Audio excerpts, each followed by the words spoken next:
सिद्धाणम नमो आयरियाणम। सूरी उपाध्याय साधु सर्व अर्थ के प्रकाशी मांगलिक उपकारी हैं। तिनको स्वरूप जाने रागते भई जो भक्ति काय को नमाई स्तुति को उचारी है।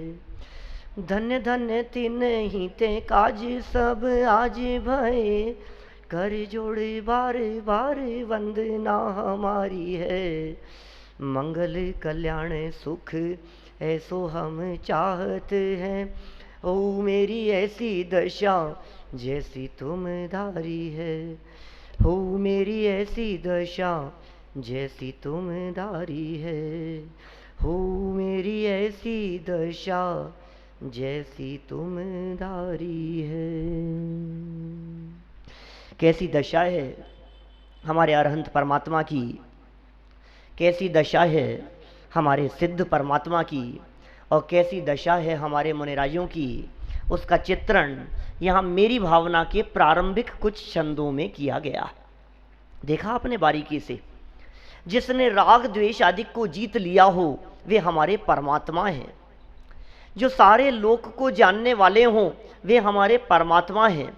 जो जगत के जीवों को मुक्ति के मार्ग का उपदेश देते हों वे हमारे परमात्मा हैं। और मुनिराज कैसे हैं? विषय कषाय और आशाओं की इच्छाएं जिनके हृदय में नहीं वर्तती हो, आत्म कल्याण के मार्ग में ही जो निरंतर तत्पर रहते हों, स्वार्थ नहीं कठिन तपस्या करते हैं, निस्वार्थ भाव से कठिन तपस्या करते हैं, दुखों के समूह को हर लेने वाले ऐसे महामुनिराज, उनकी चर्या में मेरा चित्त सदा ही संलग्न रहे।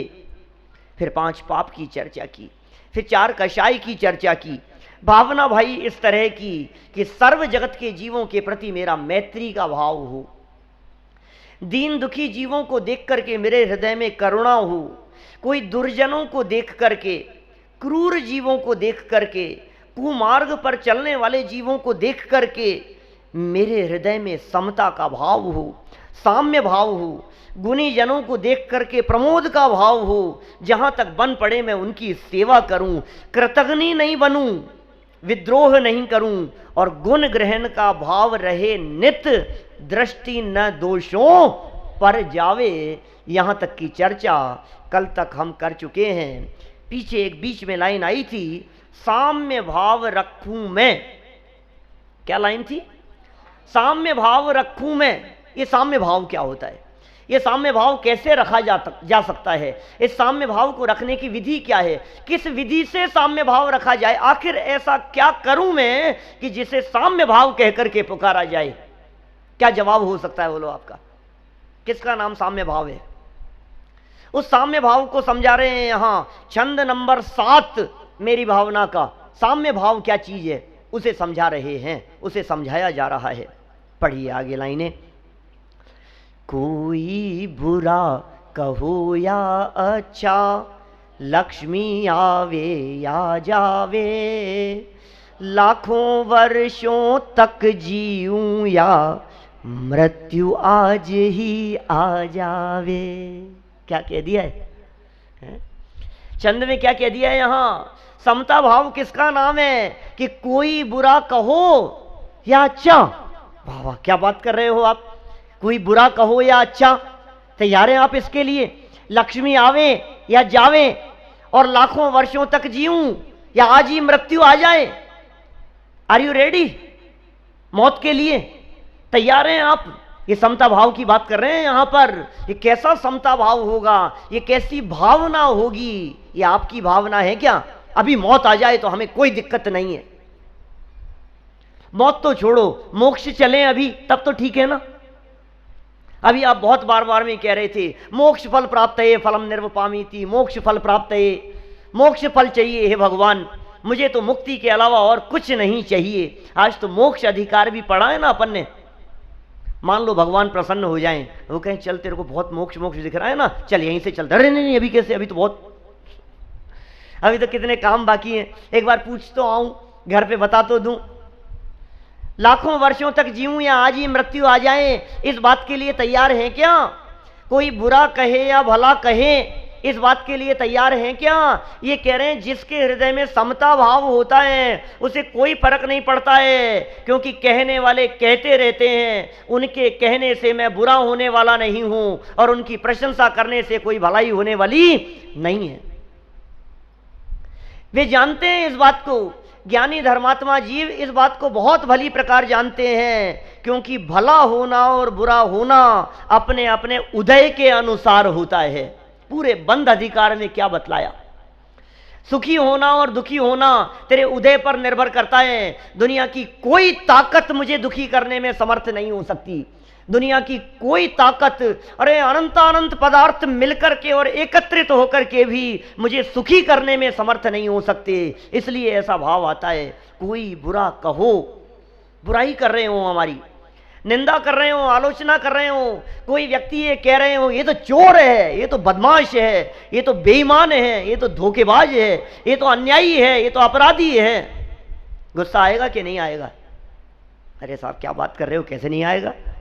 कोई व्यक्ति हमारे को जबरदस्ती चोर कह रहा हो, नहीं कह रहे कोई बुरा कहे, ये बुराई तो कह रहा है तुम्हारे बारे में, वो तुम्हारे बारे में बुरा कह रहा है, तुम्हें बुरा लग रहा है कि नहीं?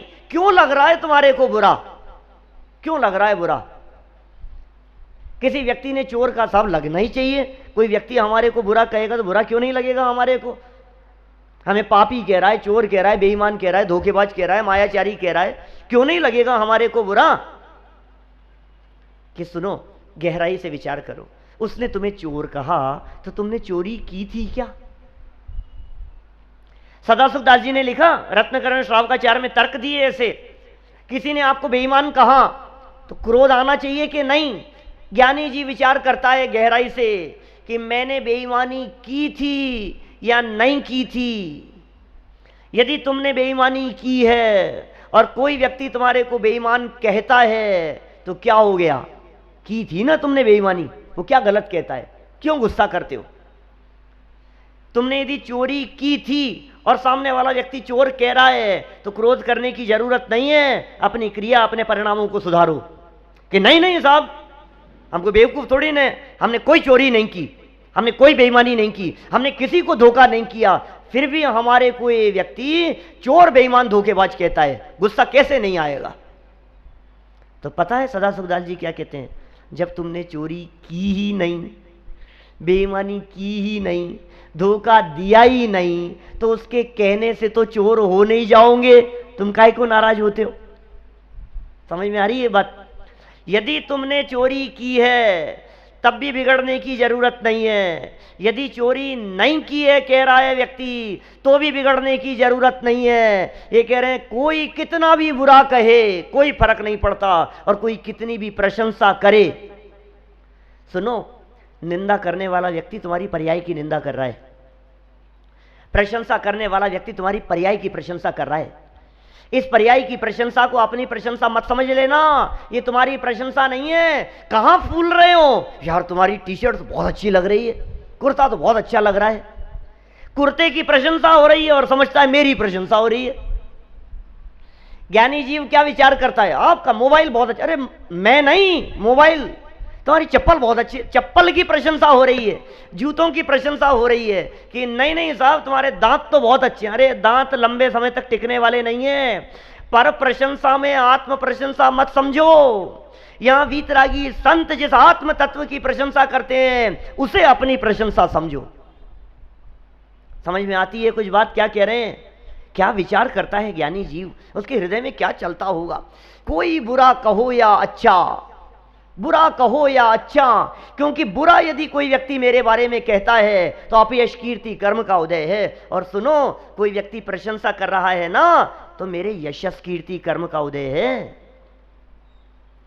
मेरे यदि यशस कीर्ति कर्म का उदय हो तो दुनिया में कोई निंदा नहीं कर सकता, और मेरे यदि अपयश कीर्ति कर्म का उदय हो तो अच्छे से अच्छा काम किया जाने पर भी निंदा और आलोचना हो जाती है। मैं कभी कभी पूछता हूं लोगों से, सुनो एक बालक, एक विद्यार्थी परीक्षा देकर के आया, रिजल्ट आया उसका, टॉप किया उसने, टॉप किया है, फर्स्ट पोजीशन, गोल्ड मेडल उसको मिला है, और इतना मस्त मुस्कुराता हुआ आ रहा है और ऐसे घमंड में कि मैं गोल्ड मेडल मिला है मेरे को, और सामने से चला आ रहा है और वहीं 4 लोग खड़े रह करके बात कर रहे हैं। प्रशंसा कर रहे होंगे उसकी या निंदा? एक व्यक्ति ने कहा देखो देखो, अरे यार इसको गोल्ड मेडल मिला है, टॉप किया है इसने पूरी यूनिवर्सिटी में। तो 3 खड़े थे ना, वो क्या कहते हैं, अरे क्या गोल्ड मेडल, आजकल तो गली गली में घने ही घूमते हैं गोल्ड मेडल वाले, क्या दम है इसमें। देखो उसने गोल्ड मेडल लिया, टॉप किया, लेकिन उसके यशस कीर्ति का उदय नहीं है, तो क्या हो रहा है, निंदा हो रही है, उसकी आलोचना हो रही है, उसके टॉप करने को भी कुछ नहीं गिना जा रहा है। और दूसरा व्यक्ति उधर से आ रहा था, एक दूसरा बालक आ रहा था, परीक्षा में फेल हो गया। तो बात चलने लगी कि परीक्षा में फेल हो गया, अरे ये भले ही फेल हो गया हो, इंटेलिजेंट तो बहुत था। क्या वो फेल हो गया, उसकी निंदा नहीं हो रही है। फेल हो गया तो कितनी बुराई होगी उसकी। लोग क्या कह रहे हैं, पढ़ता तो बहुत था, मेहनती तो बहुत था। अरे ढंग से ये प्रोफेसर लोग कॉपियां कहां चेक करते हैं आजकल। क्या हो रहा है भाई साहब, क्या हो रहा है। अच्छा काम करो और प्रशंसा नहीं मिले, बुरा काम करो और निंदा ना होवे, ये बहुत तरह की बातें हैं। आपको बहुत ऐसा लगता होगा हम कर करके मरे जा रहे हैं और कोई यश नहीं मिलता है, हमारे को कोई प्रशंसा नहीं मिलती है। अब वो देखो कुछ भी नहीं करते हैं और उनको प्रशंसा मिल रही है। सुनो, अपने अपने कर्म का उदय है। ज्ञानी जीव जब ऐसे अपने कर्म के उदय के बारे में विचार करता है, क्या विचार करता है, कोई बुरा कहो या अच्छा, लक्ष्मी आवे या जावे, नहीं और कहने वहने में तो कोई फर्क नहीं पड़ता है। कोई कितना भी बुरा कहे हमारे को बुरा नहीं लगता है, कोई कितना भी प्रशंसा करे हम फूलते नहीं है। लेकिन भाई साहब जब सवाल पैसे का आ जाता है ना, क्या लक्ष्मी आवे या जावे, तैयार हैं आप इसके लिए, लक्ष्मी आए या चले जाए, प्रॉफिट खूब हो तो फर्क नहीं पड़ता है, और सारा बहुत नुकसान हो जाए तो फर्क नहीं पड़ता है। कि हां, ज्ञानियों को इस बात का कोई फर्क नहीं पड़ता है, छिद जाए या भिद जाए कोई, अथवा प्रलय को प्राप्त हो जावे चला, चाहे जहां पर परिग्रह, लक्ष्मी आए या जाए मुझे क्या फर्क पड़ रहा है। श्रीमद राजचंद्र जी की पंक्तियां हैं, लक्ष्मी बड़ी अधिकार भी पर बढ़ गया क्या बोलिए। अरे साहब बढ़ गया बढ़ गया, अरे साहब देखो जब यहाँ आए थे ना तो कुछ भी नहीं था, अरे साहब हमें ध्यान है पंडित जी, जब इनके पिताजी का स्वर्गवास हुआ था उस समय इनके पास में कुछ नहीं था, और आज देखो इनके पास में कहां से कहां निकल गया। इस बच्चे को जब बचपन में देखते थे तो ऐसा लगता था बहुत होनहार है, बहुत आगे निकलेगा, और कहां निकल गया, आज कहां निकल गया भाई साहब, कितना आगे बढ़ गया भाई साहब। हमारे यहाँ शास्त्रों में कहते हैं गुणस्थान आगे बढ़ने का नाम बढ़ना है। गुणस्थान कितने बड़े ये बतलाओ। जिनवाणी ये कहती है हमें तो आज भी वो पहले गुणस्थान में ही दिखाई देता है। तुम कितना भी कहते रहो कि वो आगे बढ़ गया, अरे ये लक्ष्मी आए या चली जाए, तुम कितना कमाते रहो, कितना इकट्ठा करते रहो, लेकिन सुनो ये तुम्हारे इकट्ठा करने से इकट्ठा नहीं होता है, ये तुम्हारे खर्च करने से खर्च नहीं होता है, तुम्हारे बचाने से बचता नहीं है, तुम्हारे रोकने से रुकता नहीं है, और तुम्हें पता ही नहीं है कमा कमा करके मरे जा रहा है, और किसके लिए कमा रहा है कुछ आता पता ही नहीं है इसको, क्या हो रहा है क्या होगा इस धन का। 5-7 साल पहले न्यूज़पेपर में खबर छपी थी, रसिया का एक बहुत बड़ा सेठ, बहुत अरबों खरबों की संपत्ति, उसकी डेथ हो गई। जब उस सेठ की डेथ हो गई तो उसकी जो सेठानी थी, उस सेठानी ने अपने यहां काम करने वाले ड्राइवर के साथ में शादी कर ली। न्यूज़पेपर की चर्चा है। तो वो जो ड्राइवर था, उस ड्राइवर का स्टेटमेंट न्यूज़पेपर में छपा था, वो लाइन आपको सुना रहा हूं। उस ड्राइवर का स्टेटमेंट क्या था, उसने कहा, उसने ये लिखा कि जीवन भर हम ऐसा समझते रहे कि हम सेठ जी के लिए काम कर रहे हैं, और आज हमें पता लगा कि सेठ जी जीवन भर हमारे लिए काम करते रहे। क्या? कौन किसके लिए काम कर रहा है, कौन किसके लिए मेहनत कर रहा है, कौन किसके लिए भाग दौड़ कर रहा है, इस धन का क्या होगा, इस लक्ष्मी का क्या होगा। ज्ञानी जीव इस बाह्य लक्ष्मी की तरफ नहीं देखते हैं। ज्ञानियों की दृष्टि चैतन्य लक्ष्मी पर जाती है। जिसकी दृष्टि चैतन्य लक्ष्मी पर है वो जड़ लक्ष्मी को देख करके प्रभावित नहीं हुआ करते हैं। कंकड़ पत्थर पर मुग्ध हुआ, चैतन्य खजाना भूल गया, चेतन को मिला जब नर्तन तो फिर होश में आना भूल गया। इस भूल में इतना फूल गया। क्या हुआ राहुल जी? इस भूल में इतना फूल गया कि ब्याज के बदले मूल गया। चेतन को मिला जब जड़ तन तो फिर होश में आना भूल गया। क्या क्या भूल गया? क्या भूल हो रही है? कंकड़ पत्थर पर मुग्ध हुआ। कंकड़ पत्थर पर मुग्ध हो रहा है। क्या है ये? हीरे माणिक मोती, ये ज्वेलरी जो दिखाई देती है आपको, स्टोन ही तो है ना? अरे नहीं नहीं पंडित जी, प्रीशियस। अरे प्रीशियस तो छोड़, है तो स्टोन, है तो पत्थर। इन पत्थरों पर मुग्ध हो रहा है, इन पत्थरों की तरफ आकर्षित हो रहा है और चैतन्य खजाना भूल गया।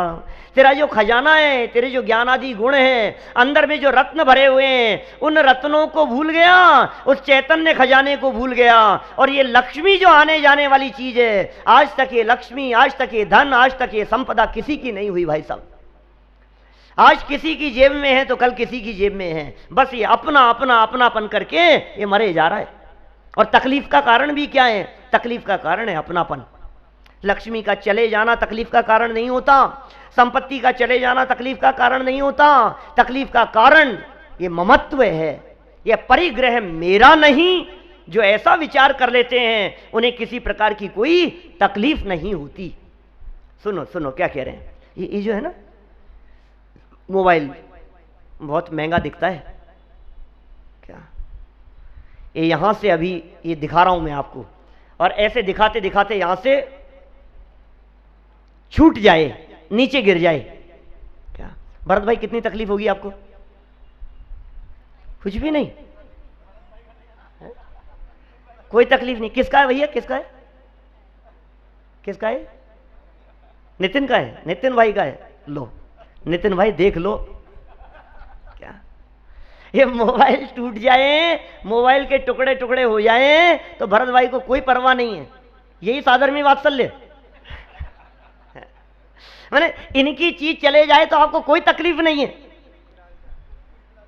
क्यों नहीं है तकलीफ? क्यों नहीं है भैया? तुम्हारे को तकलीफ होगी, आपको तकलीफ होगी वीरेश जी, इनका मोबाइल चला जाए तो। क्यों नहीं है तकलीफ? नहीं है, उसका कारण क्या है? ये घड़ी यदि चोरी चले जाए किसको तकलीफ है? सीधी सी बात है भाई साहब, जिसका अपनापन इसके साथ में वर्तता है ना, उसको तकलीफ है। यहां 2-3 मोबाइल रखे हैं और मेरे से यहां कुछ करते समय एकदम धड़ाम से गिर गया, क्या इन्हें एकदम झटका लगा कि मेरा रखा था वहां, तो क्या होगा? अरे यार, वो उठा करके देखा तो कुछ नहीं हुआ। अरे ये तो मेरा नहीं था, ये तो किसी और का था। अब तकलीफ कितनी होती है? जो ज्ञानी जीव इस धन को, इस संपत्ति को अपनी नहीं समझते हैं, फिर इस संपत्ति के चले जाने पर होने वाली तकलीफ भी उनको नहीं होती है।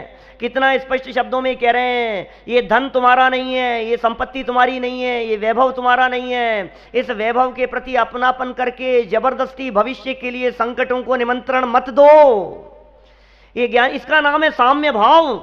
लक्ष्मी आवे या जावे, और तुम्हारे कमाने से आती भी नहीं है और तुम्हारे खर्च करने से खर्च होती भी नहीं है। क्यों कर रहे हो भाई साहब? क्यों कर रहे हो? इस धन के पीछे क्यों भाग रहे हो आप? कुछ कमी है क्या? नितिन सही कह रहा हूं, इतना तो कमा लिया तुमने कि जीवन भर बैठ करके खाओ तो कमी नहीं पड़े क्या? क्यों राहुल जी, कुछ कमी लगती है? कुछ कमी आएगी? अच्छा, पूरी लाइफ टाइम यदि बादाम का हलवा खाएं, और आप तो वो भी डाइटिंग, वो भी नहीं चलता आपको, तो माने जीवन भर यदि समझ लो आप दूध से नहाएं क्या, और घी के प्याले भर भर करके डालें अपने रोटी में, सब्जियों में, बादाम के हलवे खाएं, तो भरत भाई लाइफ टाइम संपत्ति खत्म होने वाली नहीं है, लाइफ टाइम खत्म होने वाली नहीं है। फिर किसके लिए कर रहे हो? किसके लिए लगे हो अमित जी? अरे नहीं नहीं पंडित जी, आप समझते नहीं हो। देखो, अपने लिए थोड़ी ना कर रहे हैं, अपन तो जानते हैं अपने को तो एक ना एक दिन, और अपनी तो जैसी कट रही है कट जाएगी। अपने लिए कहां करते हैं भाई साहब? बच्चों के लिए करना पड़ता है नित्यम है। बच्चों के लिए करना पड़ता है भाई साहब, अपने लिए कौन करता है।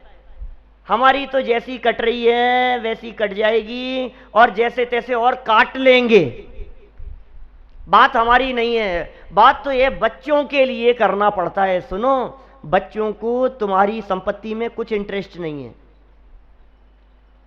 सही कह रहा हूं मैं। हर व्यक्ति की मानसिकता इस प्रकार की होती है कि जब खुद कमाता है ना तो उसमें जो रस और मजा आता है वो पिताजी की कमाई में नहीं आता। उसे नहीं चाहिए तुम्हारी संपदा, तुम जो कह रहे हो उसके लिए कर रहा हूं, उसके लिए कर रहा हूं, सच सच बतलाना उसके लिए कर रहे हो कि तुम्हारा राग भाव ऐसा है। बड़े पंडित जी का एक वाक्य है, भोगने की सामर्थ्य नहीं है, साथ में ले जाने की व्यवस्था नहीं है और फिर भी आसक्ति घटती नहीं है। बोलो, है कुछ व्यवस्था आपके पास में? टीवी में एक सीरियल आता है, छोटे छोटे बच्चे देखते हैं, डोरेमोन, नाम सुना है आपने? जिनके घरों में छोटे बच्चे होंगे ना, 2-4 साल की उम्र वाले, 4-6 साल की उम्र वाले, उसमें वो सीरियल चलता है, बहुत चलता है। जिन्हें उसमें क्या दिखाते हैं, हमारा बच्चा छोटा था तो वो भी देखता था, तो उसमें क्या चीज़ एक आध दो बार हमने देखा तो उसमें ऐसा दिखाते हैं, ऐसी विचित्र तरह की बातें। कभी कोई टाइम मशीन में बैठ जाता है, कभी कुछ करता है, कभी आगे चला जाता है, कोई पीछे चला जाता है, पता नहीं क्या क्या ऊट पटांग बातें। कभी 2500वीं सन में पहुंच गया, 2018 चल रहा है ना, कभी 2500वें में पहुंच गया, कभी 1600वें में चला गया, कभी ऐसे ऐसे मशीन में बैठता है, इधर से उधर हो जाता है, पता नहीं क्या क्या बातें होती है। ये सब कैसी कैसी बातें बतलाते हैं उसमें, तो देख देख करके ऐसा लगता है यार ये कैसी कैसी बातें हैं। अच्छा, मैं आपसे पूछता हूं, आज के यदि 25 साल पहले कोई व्यक्ति इस प्रकार की बात कहता कि सुनो ये जो है ना आगे ऐसा जमाना आने वाला है, 25 साल पहले टेलीफोन तो थे, लैंडलाइन, मोबाइल नहीं थे, 25-30 साल 30 साल पहले मान लो, तो कोई व्यक्ति ये कहता कि आगे ऐसे जमाना आने वाला है कि है ना आप ये बिना वायर के ऐसे बात होगी, और ऐसा जमाना आने वाला है कि आप जिससे बात कर रहे हो वो सामने बैठा हुआ दिखने लगे। ऐसा कैसे होगा? 100, 200, 500 किलोमीटर, 5000 किलोमीटर दूर बैठा हुआ व्यक्ति ऐसा लाइव दिखेगा आपको, फेस टू फेस दिखेगा। आपको भरोसा होता है इस बात के ऊपर? एक कागज इधर से डालो आप आज के 30 साल पहले, और वो सामने अमेरिका फैक्स भेजना है तो इधर डालो और उधर मशीन में वो पेपर निकल जाएगा। बोलो बर्दाश्त होती क्या है बात? अरे यार ऐसे कोई होता है क्या? कागज यहां डालेंगे और अमेरिका में निकल जाएगा 1 सेकंड में। लेकिन आज नहीं हो रहा है ये। ईमेल इधर से अपन करते हैं, उधर सेकंडों में पहुंच जाती है। फोन पे बात कर रहे हैं, मोबाइल पर बात कर रहे हैं, और सामने वाले से पूछा, उसने कहा भेज देना, कि भेज दिया, देखो कि हाँ मिल गया। अरे यार गजब हो गया। मैं आपसे पूछता हूं, आपसे कहता हूं, आगे आने वाले 10 साल बाद, 15 साल बाद ऐसा जमाना आने वाला है कि जब आप ऐसे फेस टू फेस बात कर रहे होते हैं ना कि क्या खा रहा है, कि यार मैं तो मक्खन बड़े खा रहा हूं, या मेरे को भी खाने हैं, कि रुक 1 मिनट, ए ले ए। हो सकता है ऐसा, इधर से डालें और उधर निकल जाए। ये क्या खा रहे हो? कि खीर बनी है आज, तो डोसे बने हैं, कि अब मेरे को भी खाने हैं। कि नहीं बेटा तू चिंता मत कर, बेटा अमेरिका में पढ़ रहा है और यहाँ आपने डोसे बनाए हैं, कि चिंता मत कर बेटा आज डोसे बनाए हैं, फोन मिलाया और ले यहां से डाल रही हूं और अमेरिका में निकल जाएं। ये पंडित जी ये तो बहुत ज्यादा हो गई। ऐसा थोड़ी ना हो सकता है, ये तो असंभव है बात। क्यों नहीं हो सकता? आज के 30 साल पहले जब कोई व्यक्ति फैक्स की बात इस तरह की करता, या ईमेल की इस तरह की बात करता, या फेस टू फेस जो आप फेस टाइम पर बात कर लेते हैं, फेस टाइम है और न मालूम जो जो व्हाट्सअप और व्हाट्सअप कॉलिंग और वीडियो कॉलिंग और न मालूम क्या क्या ऐसी बातें करता, तो आप ऐसी हंसी उड़ाते ना, जैसे अभी आप लोग हंसे हैं ना, इसी तरह से हंसते उस समय लोग। लेकिन आपको पता नहीं है टेक्नोलॉजी कितनी तेज गति से जा रही है, कितनी तेज गति से बदल रही है। सुनो, इस बदलती हुई टेक्नोलॉजी में कदाचित ऐसा हो जाए, कल्पना कर रहे हैं अपन, ऐसा हो जाए नितिन कि मरने के बाद में जो जो आप ले जाना चाहो वो यहां से साथ में और अगले जन्म में उधर निकल जाए। और साहब ये तो अति कर दिया आपने, कि क्यों नहीं हो सकता? अच्छा कल्पना करो यदि ऐसा हो जाए कि यहां से मरने के बाद अगले जन्म में आप अपनी कमाई हुई संपत्ति और वैभव को साथ में ले जा सकते हो, तो बताओ क्या होगा? बच्चों के लिए कमा रहे थे ना आप तो, अरे बच्चे मेरी कमाई हुई क्यों छोड़ के जाऊंगा बच्चों के लिए? सही बात तो ये है, ले जाने की व्यवस्था नहीं है, ले जाने की व्यवस्था नहीं है, बहाना बनाता है बच्चों का। आसक्ति तेरी कम नहीं होती है, राग भाव तेरा कम नहीं होता है, ममत्व तेरा कम नहीं होता है। ये ज्ञानी धर्मात्मा पुरुष जो इस संपत्ति को पराई समझते हैं, पर समझते हैं, जिनके हृदय में समता भाव वर्तता है, वे कैसे जीव हैं? वे क्या कह रहे हैं? कोई बुरा कहो या अच्छा, लक्ष्मी आवे या जावे, लाखों वर्षों तक जीऊं या मृत्यु आज ही। हैं तैयार आप इसके लिए? आज ही मौत आ जाए, तैयार हैं? हाँ हाँ, सबकी गर्दन हिल रही। हाँ पंडित जी हम तो तैयार हैं, हाँ तैयार है। और अभी रोड क्रॉस करते समय एक गाड़ी बहुत स्पीड से चली आ रही थी और आपके पास में आकर इतना तेजी से उसने ब्रेक लगाया, टच नहीं किया गाड़ी ने, 10 मिनट तक धड़कन नहीं रुकती। क्या ये कहता है देख के नहीं चलता है, मर जाता तो अभी। कि भाई साहब देख के चलता हूं तभी तो बच गए। देख के नहीं चलता होता तो अब तक तो पलट गए होते। ये क्या कह रहे हैं? लाखों वर्षों तक जीऊं या मृत्यु आज ही आ जाए। ये ज्ञानियों के वचन इस प्रकार के होते हैं। सारा जगत देह के छूटने को मरण समझता है, लेकिन ज्ञानी जीव अपनी विभाव परिणति को मरण समझता है। ज्ञानी को राग द्वेष आदि भावों में मरण दिखाई देता है, उसमें मौत दिखाई देती है। वो अपने स्वभाव का अवलंबन करके अमरत्व की अनुभूति किया करता है, फिर कोई फर्क नहीं पड़ता है। ज्ञानियों के वचन इस प्रकार के निकलते हैं, अब हम अमर भये। हाँ, क्या कह रहे? मृत्यु आज ही। ये तो मरण की कल्पना मात्र से घबराता है। अभी यदि मैं ऐसी बात कहूं ना कि कल्पना करो आप ये यहां बैठे बैठे अभी मेरी डेथ हो जाए, यहां बैठे बैठे प्रवचन के बीच में, हो सकती है कि नहीं अमित जी? हो सकती है ना? यहां बैठे बैठे एकदम, तो क्या होगा बोलो? फिर आपके शिविर, अरे पंडित जी शुभ शुभ बोलो, ऐसी ऐसी बातें क्यों करते हो? क्यों? मौत की चर्चा करना अशुभ बातें हैं, ये अशुभ बातें दिखाई देती है हमारे को। ये सच्चाई नहीं है, ये वस्तु स्थिति नहीं है साहब। जीवन तो कभी भी पूरा हो सकता है ना, किसी का भी पूरा हो सकता है ना। आपकी क्या प्लानिंग है आगे के लिए, क्या सोचते हो आप? ये ज्ञानी ऐसा विचार कर रहा है, उसने इतनी तैयारी कर ली है। जैसे समझ लीजिए आप, हमें आपके यहां भोजन करने के लिए आना है, क्या आपने घर पे फोन करके पूछा कि तैयारी है क्या, ले आऊं क्या? तो सामने से जवाब आया कि हां बिल्कुल सब तैयार है, चाहो तो अभी ले आओ, चाहो तो आधा एक घंटे बाद में ले आना, यहां सब तैयारी है। जिनकी सब तैयारी होती है उन्हें घबराहट नहीं होती, और जिनकी कुछ तैयारी नहीं होती है और कहे कि अभी चलना है तो तकलीफ खड़ी हो जाती है। ज्ञानियों का विचार है, ज्ञानियों का चिंतन है, इसी का नाम तो समता भाव है। अरे मैं मरता ही नहीं हूं ना, मृत्यु आवे या जावे, लाखों वर्षों तक जीऊं कि अभी मृत्यु आ जाए, इससे क्या फर्क पड़ता है? ये तो घबराता है, चर्चा मात्र से डर लगता है इसको। न्यूज़पेपर में एक चर्चा पड़ी थी, एक यमराज किसी को लेने के लिए आ गए। ऐसे कोई यमराज होते नहीं है क्या? हमारे यहाँ जैन परंपरा में ऐसे किसी यमराज की कल्पना नहीं की गई है, लेकिन न्यूज़पेपर की चर्चाएं पड़ी थी तो सुना देता हूं आपको। एक यमराज किसी व्यक्ति को लेने के लिए आए, लिस्ट थी उनके हाथ में, उनसे आकर के कहा, जवान लड़का था, कि चलो चलना है। कि कौन हो तुम? कि मैं यमराज हूं, तुम्हारा समय आ गया है, तुम्हें चलना है। अरे यार अभी तो जवान हूं मैं, अभी से कैसे, थोड़ा बहुत समय तो दो।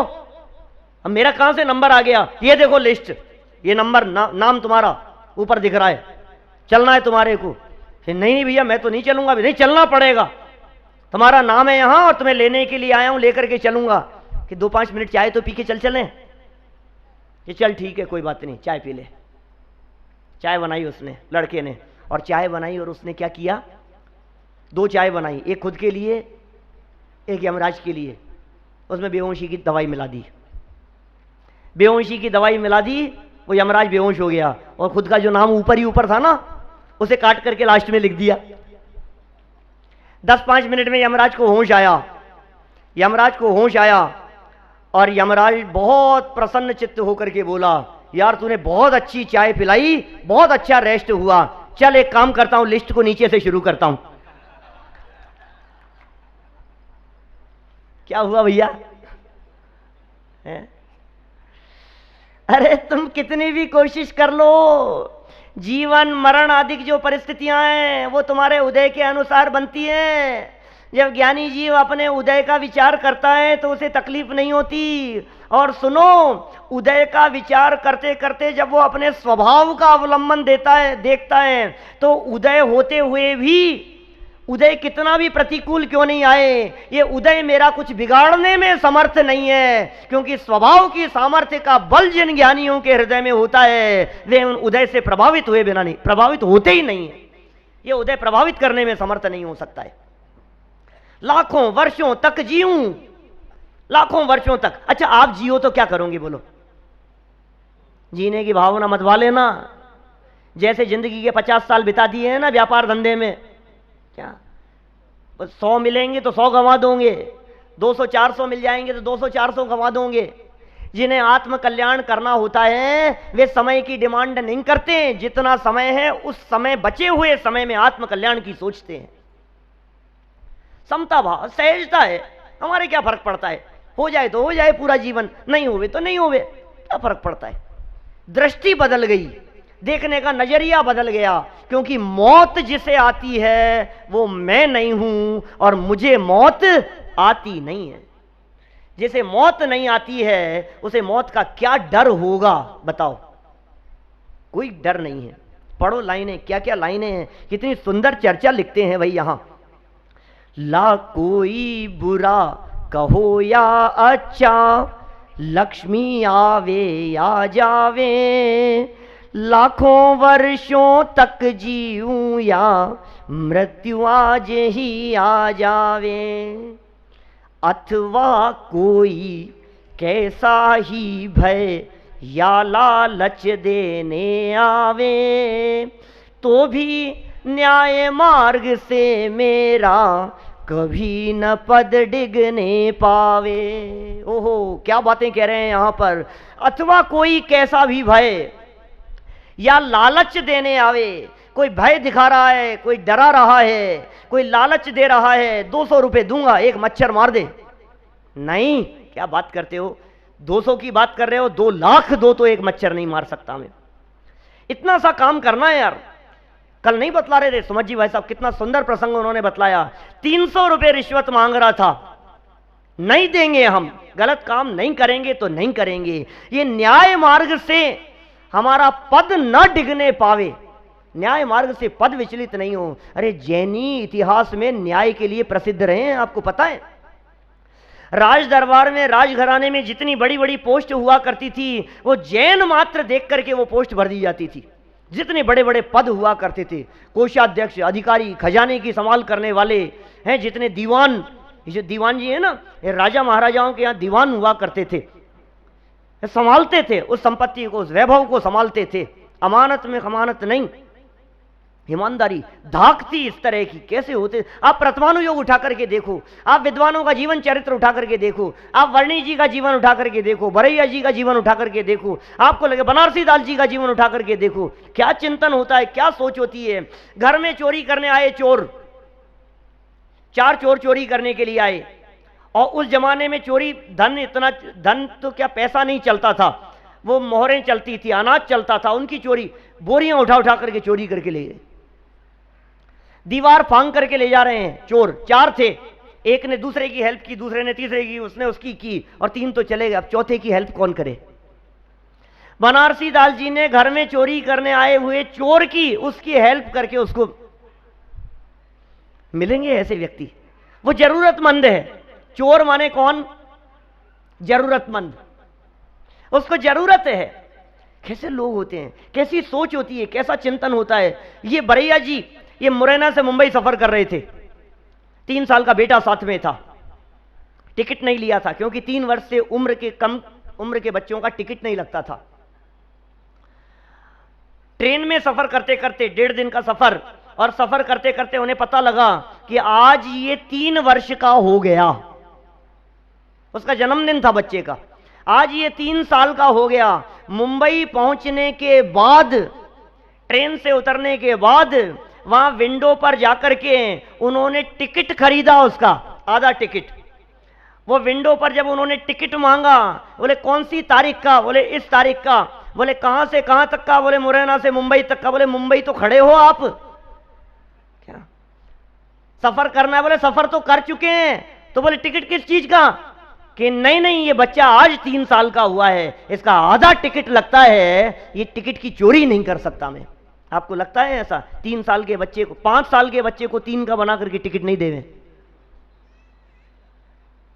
कैसे होते हैं जैनी? कैसे होते हैं जैनी? का जीवन कैसा होता है? ये जो मेरी भावना है ना, सच में कल्पना करना कि क्या ये आपकी भावना है क्या?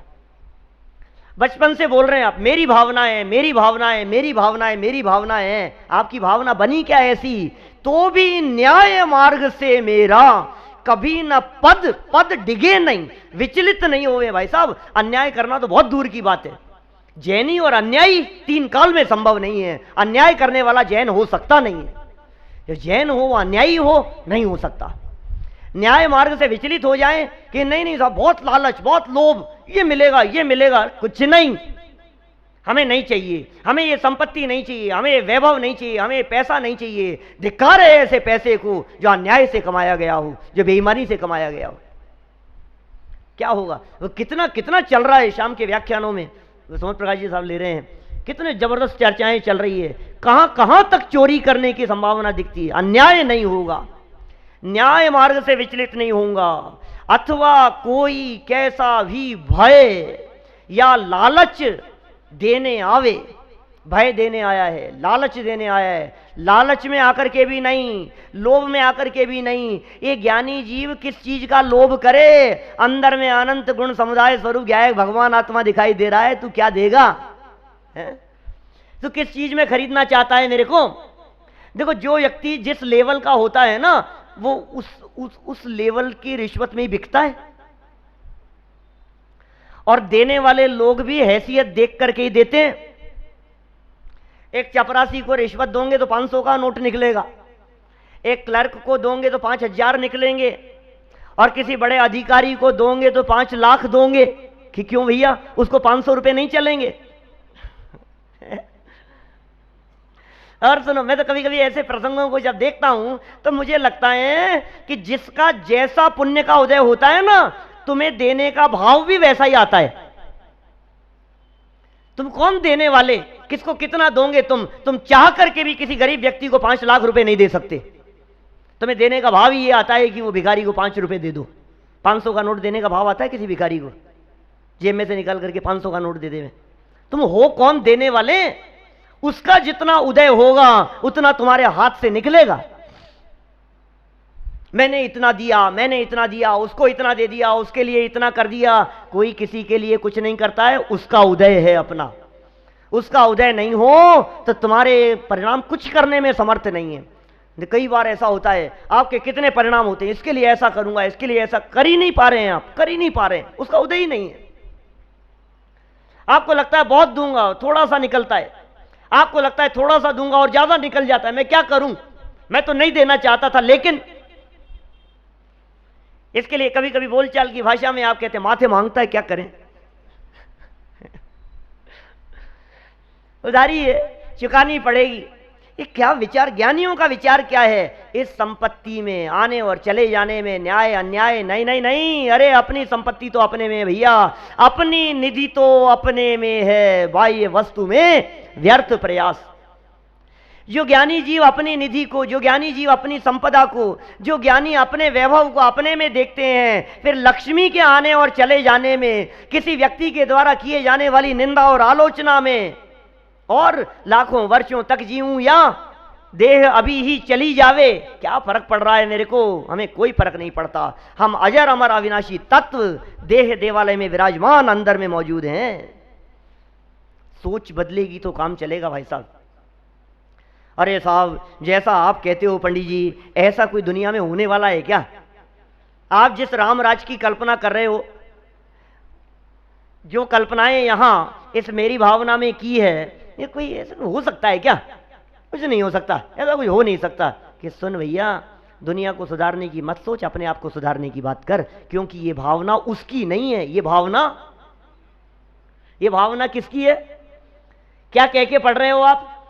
अरे साहब कौन सुधरेगा, आपने ऐसे कह दिया तो ऐसा कोई होता है क्या? है चोर चोरी करने, बनारसी दाल जी का उदाहरण दे दिया और ऐसे ऐसे कोई मिलेंगे क्या? पंडित जी क्या बात करते हो, ऐसा भी कोई होता है क्या? कि नहीं भाई साहब, इतनी ईमानदारी तो होनी चाहिए। ऑफिस की चीज को घर में यूज नहीं लेंगे। बोलो कर सकते हो ऐसा? ये तो अधिकार समझता है, ऑफिस के पेन को तो अपना पेन समझता है। चाणक्य के जीवन को देखो आप। चाणक्य बैठे हुए थे, अपने घर में बैठे हुए थे और कुछ काम कर रहे थे। दीपक जल रहा था, रात्रि का समय था, और उनके कोई सज्जन मिलने के लिए आए, मेहमान दोस्त उनके यहां आए। और क्या किया उस चाणक्य ने? उस दीपक को बुझाया और एक दूसरा दीपक जलाया। बोलो अब बोलो क्या बात है? कि यार समझ में नहीं आई ये बात। एक दीपक को तुमने बुझाया और दूसरा दीपक तुमने जला लिया, ये बात कुछ समझ में नहीं आई, ये क्या चक्कर है? तो चाणक्य ने कहा कि पहले मैं राज कार्य कर रहा था, तो राज खर्चे से जो दीपक का तेल है वो राज खर्चे का तेल उसमें जल रहा था। अब तुम आए हो, व्यक्तिगत चर्चाएं करने वाले हो, इसलिए मैंने अपनी तनख्वाह से खरीदे हुए तेल से जलने वाले दीपक को जलाया है ऐसी सोच? ऐसी सोच हो सकती है? महापुरुषों का जीवन चरित्र पढ़ो, प्रथमानुयोग उठा करके देखो, कदम कदम पर आपको शिक्षा मिलेगी, आपको जीवन जीने की कला मिलेगी। और जब ऐसी मेरी भावना स्वरूप जीवन जियोगे तो फिर आनंद ही कुछ और होगा, उसका बल कुछ और होता है। ईमानदारी का, न्याय नीति, ईमानदारी सच्चाई के मार्ग पर चलने वाले की जो बात होती है ना, जो बात में जो दम होती है, वो बात ही कुछ अलग होती है। वो वचन नहीं निकलते हैं, बेईमानी करने वाले के हृदय से वो वचन नहीं निकल सकते हैं। आपके वचनों में दृढ़ता कब आएगी? वो सिंघम का डायलॉग, वो ईमानदारी के संदर्भ में उसने ऐसा बहुत सुंदर वाक्य कहा, क्या? मेरी जरूरतें कम हैं इसलिए मेरे वजूद में दम है। क्या? जिसकी जरूरतें कम हैं इसलिए बेईमानी नहीं, तुम खरीद नहीं सकते मेरे को। कौन बिकेगा? वो बिकेगा जिसकी जरूरतें ज्यादा दिखाई देती है, जिसकी अपेक्षाएं ज्यादा है, जिसका लोभ लालच ज्यादा है, वो बिक जाएगा। मेरी जरूरतें कम है। जो संतुष्ट है, जो संतोषी है, और यहां तो संतुष्ट, इन ज्ञानियों का संतोष तो अपने स्वभाव में है भाई साहब। स्वभाव में जिसका संतोष होता है फिर उसे पर की अपेक्षा नहीं हुआ करती। वापस देखो 4 लाइनें, बहुत सुंदर लाइनें, 4 ही पढ़ पाया हूं, कोई बात नहीं, कल ज्यादा पढ़ लेंगे। कोई बुरा कहो या अच्छा, लक्ष्मी आवे या जावे, लाखों वर्षों तक जीऊं या मृत्यु आज ही आ जावे। आज ही आ जाए मौत, डर नहीं है? तुम्हें डर नहीं लगता है मौत का? नहीं लगता है हमारे को डर। किन्हें डर लगता है? सुनो, एक चीज चोरी चली जाए, आप जानते हैं मौत किसे कहते हैं? एक चीज चोरी चले गई, ये चीज चोरी चले गई, कितनी तकलीफ होती है आपको? बोलो, ये चीज चोरी चली जाए तो कितनी तकलीफ होती है? अरे यार भाई साहब, एक रुमाल छूट जाए ना तो विचलित हो जाता है, एक मोबाइल चला जाए ना, एक घड़ी चली जाए ना तो तकलीफ होती है इसको। मौत जानते हैं किसे कहते हैं? एक बेटे का स्वर्गवास हो जाए, बेटे का वियोग हो गया, पत्नी मर गई, कितनी पीड़ित होता है ये व्यक्ति। मौत उसका नाम है। एक घड़ी नहीं जाएगी, एक मोबाइल नहीं जाएगा, ये सारी संपत्ति, सारा परिवार एक साथ छीन लिया जाएगा, उसका नाम है मौत। बोलो, तैयार हैं आप उसके लिए? आज ही आ जाए।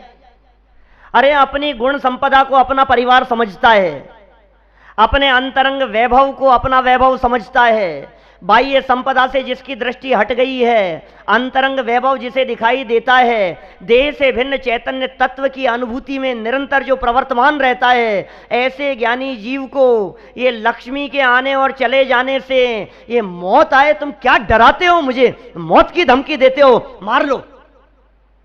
तुम जिसे मारोगे वो मैं नहीं हूं, मैं मरता नहीं हूं भाई साहब। ये ज्ञानियों का विचार इस तरह का चलता है। अथवा कोई कैसा ही भय, बच्चों को उठा करके ले जाएंगे, बोलो किडनैप कर लेंगे तुम्हारे बच्चों को, 50 लाख रुपए भिजवा देना, नहीं तो तुम्हारे बच्चों का मरा हुआ मुंह देखोगे। हो तैयार? आप हैं तैयार इसके लिए?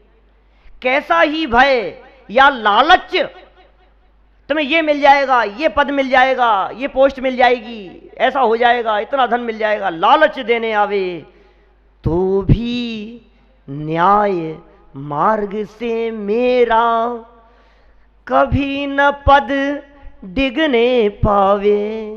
न्याय मार्ग से हमारा पद कभी भी न डिगे।